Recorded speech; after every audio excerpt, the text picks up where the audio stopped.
Repórter Setorial abre este bloco com um dado alarmante. Quase 80% das mulheres que sofrem algum tipo de violência doméstica não querem a prisão do seu agressor. Acompanhe agora a história de vítimas que decidiram dar um basta no sofrimento e lutar pelos direitos. Esse é o caso da grande maioria das mulheres que chegam a registrar um boletim de ocorrência contra o seu agressor. Aproximadamente 80% delas retiram a ocorrência por ainda manterem laços afetivos com ele. Infelizmente, muitas vezes as mulheres acabam voltando por uma dependência econômica ou uma dependência afetiva ou mesmo por causa dos filhos. Mas o ideal é que procure uma delegacia da mulher e também, concomitantemente, ela seja encaminhada para um centro de referência à mulher, onde há uma equipe multidisciplinar. Agora o problema é a mulher. A mulher pega, leva uma surra, vai no advogado, o advogado faz o processo, tudo de graça, consegue todas as liminares, aí chega no dia lá dela se apresentar no juiz, ela fala que caiu da escada e que é tudo mentira. Então, essas mulheres atrapalham muito a situação, porque faz perder aquele elan, aquele empenho, cai tudo por terra. Então eu acho o seguinte, olha, tem que ser alguma coisa séria. Porque vocês, mulheres, quando vocês forem abrir um processo desse, tem que pensar também que vai acabar o casamento. Uma discussão besta, algum tipo que os dois ficam verbalizando lá, tudo bem. Eu acho que tem que levar em consideração. Mas a agressão física não pode aceitar, porque se aceitar pode acabar morrendo. Atualmente, na fase adulta, esta mulher, que também prefere não ser identificada, relembra a escura infância. Os traumas vividos por ela marcaram esta fase após ter sido violentada pelo próprio tio. E a minha avó tinha um filho que morava junto com ela. Então, ele trabalhava fora e tal. E todas as vezes à noite, quando ele chegava, ele passava com a moto atrás do meu quarto. Então, isso me deixava assim meio assustada, porque todas as vezes quando ele chegava, ele já ia direto pro meu quarto. Ele me fazia ter ações que eu não gostava de fazer. Até no começo, eu me assustava um pouco, porque eu não queria que ele me tocasse, que ele triscasse em mim. Então, me deixava assim um pouco meio zangada, eu não queria, mas todas as vezes ele acabava me batendo, me beliscava, então assim, isso me deixava muito com medo. A infância desta mulher não é um caso isolado na sociedade atual. Estima-se que no Brasil, por dia, 165 crianças ou adolescentes sejam abusados sexualmente. O que mais impressiona é que a maioria dos abusadores está dentro de seus lares. Ele era um tio que brincava bastante, que era muito alegre, todo mundo gostava de conversar com ele. Qual que era a frequência que ele te abusava? Olha, no começo era quase todos os dias quando ele chegava em casa. Era muito poucas evidências, quando tinha pessoas dentro de casa, quando a minha avó saía, ele era com mais frequência. Durante o dia acontecia isso também, quando a minha avó ia ao mercado, saía, então isso acontecia com frequência. Com o passar do tempo, eu fui morar em outra cidade com uma irmã dele. Então isso acontecia também na casa da irmã dele. Ninguém desconfiava? O seu comportamento mudou depois? Ninguém desconfiava porque, tipo assim, como todo mundo confiava nele, todo mundo pensava assim que ele estava me protegendo. Porque eu não podia sair, eu não ia para lugar nenhum. Ele cuidava de um lugar, então eu ia com ele. E lá acontecia também isso. Ele me levava, falava que era para companhia, mas não era. Mas era mais por sacanagem nele, então. E eu falava que não queria ir, mas as pessoas confiavam nele porque ele era uma pessoa de confiança para todos, entendeu? Então, isso me deixou assim um pouco zangada, muito... Eu acho que na mesma época eu sentia muito medo dele.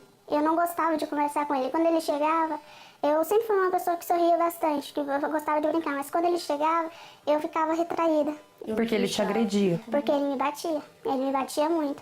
Quando eu comecei a ter assim, adolescência, nos meus 12, meus 13 anos, ele ainda continuava fazendo isso. E eu me irritava muito, e eu falava pra ele, para com isso porque eu vou dedurar você, para com isso porque eu vou falar pra todo mundo.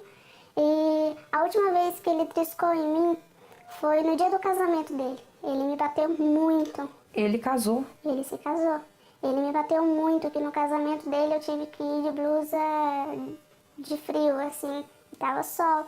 Ninguém suspeitou, mas é porque eu tava com as minhas costas todas feridas por causa dessa agressão. E por que ele te bateu nesse dia? Porque eu não quis fazer nada com ele. E nesse dia eu tava menstruada. Então, assim, ele ficou muito zangado e acabou me batendo.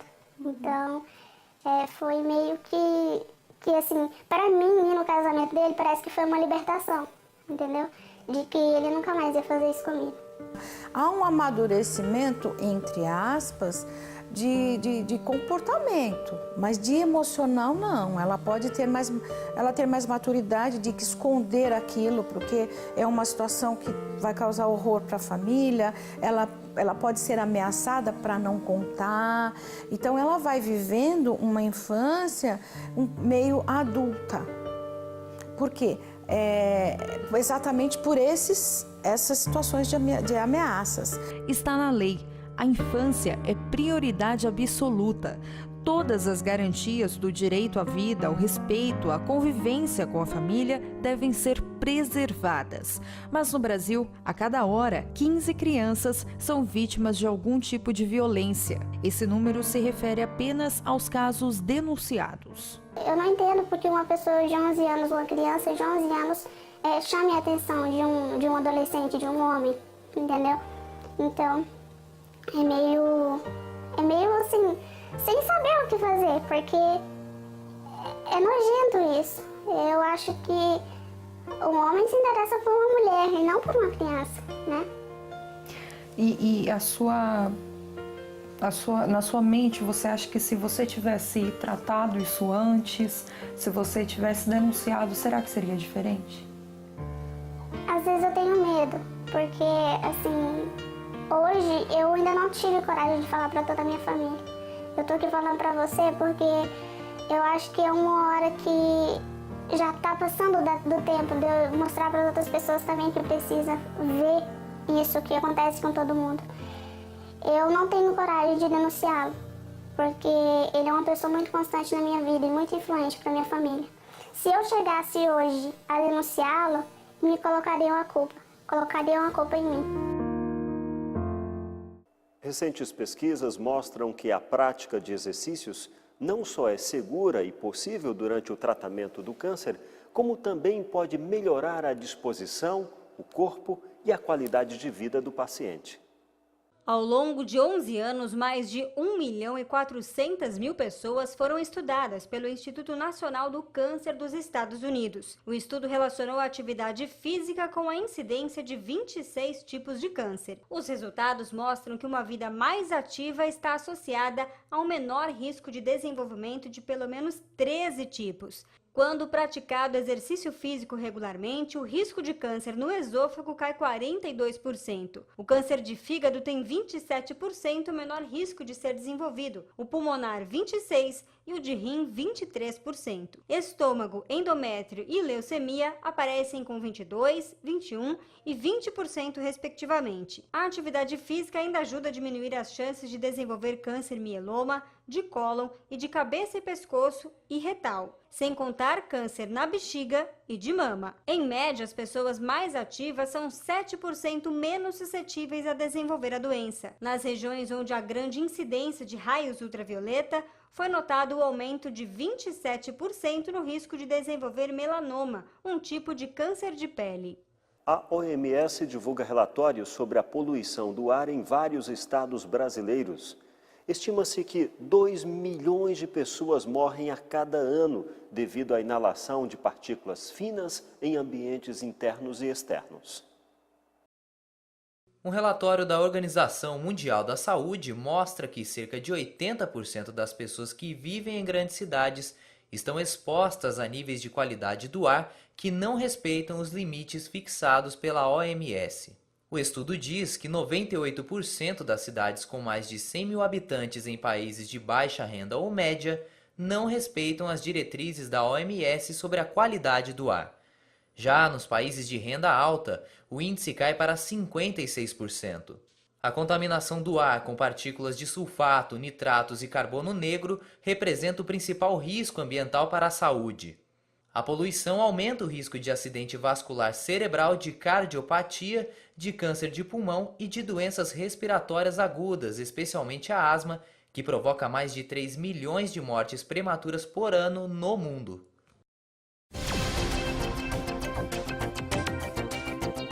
Nesta edição, você acompanhou a história do analista de sistema que criou um aplicativo criativo e pode ajudar o comércio local.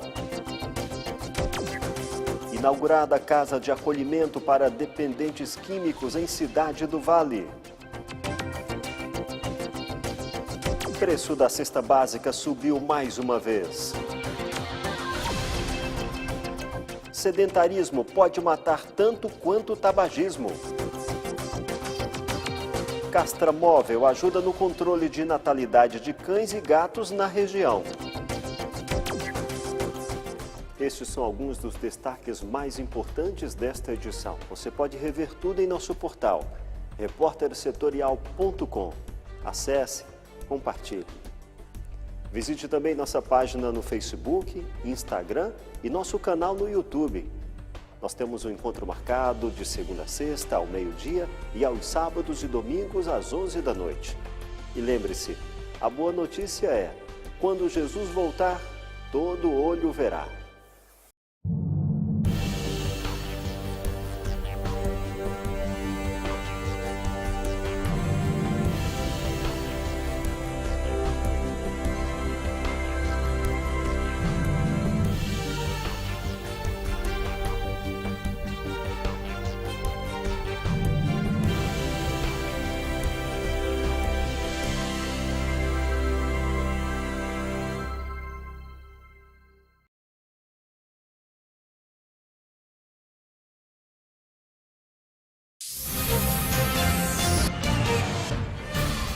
O mundo passa por São Paulo e Rio de Janeiro. Essas megacidades estão a cada dia mais próximas.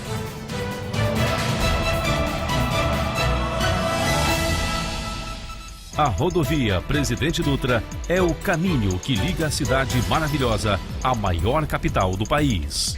E bem aqui, entre São Paulo e Rio, o nosso jornalismo registra e conta os fatos mais importantes. Em dias de racionamento de água, o que vale é a criatividade.